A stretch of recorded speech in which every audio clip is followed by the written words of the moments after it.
Coming up in today's video.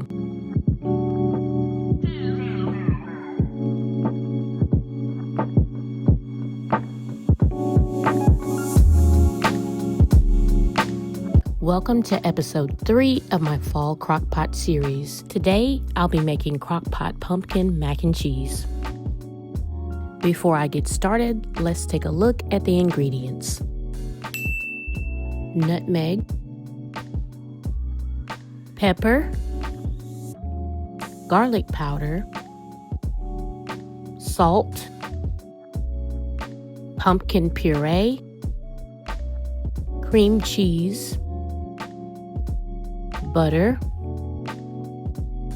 heavy whipping cream, Parmesan cheese, sharp cheddar cheese, elbow noodles, fresh parsley, breadcrumbs. I'm going to go ahead and get some water on the stove and get it boiling, and then I'm going to add my pasta. I'm going to stir the pasta so that it doesn't stick together, and I'm only going to cook it for a few minutes. What I'm aiming for is pasta that is al dente or firm. It should look something like this. I'm going to get the pasta strained, and I'm not going to rinse it because all of that starch is what helps the sauce stick to the noodles. And now I'm going to go ahead and dump everything into the crock pot, starting with the pasta.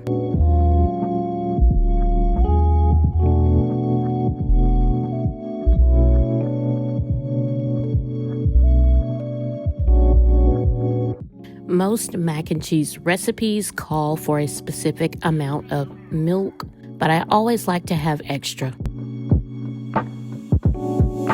I love using sharp cheddar in my mac and cheese because it has a bold flavor, and for a little bit of extra tanginess. I like to pair it with Parmesan for an extra level of flavor. This mac and cheese is great for those of you that have picky eaters that don't like to eat veggies, because pumpkin is a great veggie that is full of nutrients.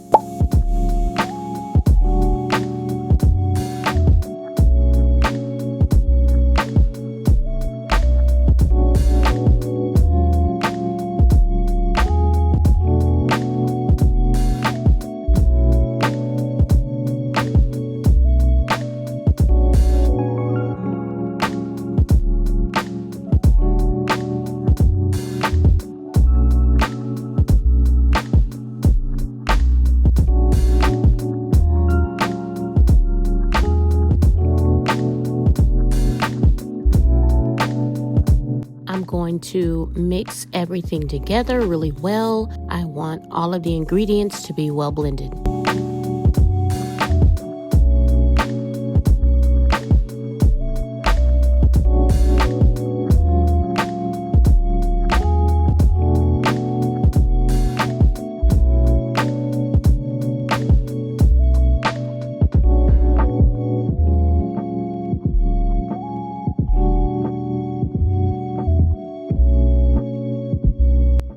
Before we start cooking, everything should look something like this.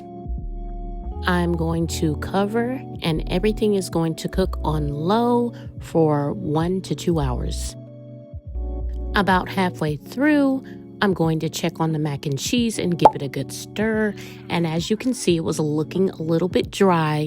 Now, if you prefer your mac and cheese that way, that's perfectly fine. However, I like mine to be a little bit juicier, so I'm going to add some extra milk. At any point during this process, you can always add extra milk or extra seasoning. And this is how the mac and cheese looks once it's done cooking. As you can see, it's super creamy, super cheesy, and my boys actually really loved this. They had no idea that there was pumpkin in it. This mac and cheese is a perfect side dish for dinner or Thanksgiving. It's also a great way to sneak in some extra veggies for your picky eaters. I'm going to go ahead and add some breadcrumbs for a little extra crunch, as well as some fresh parsley for a little bit of a different flavor profile. If you guys enjoyed watching this video, drop a spoon emoji in the comments. Thank you all so much for watching, and I'll see you on the next video. Happy cooking!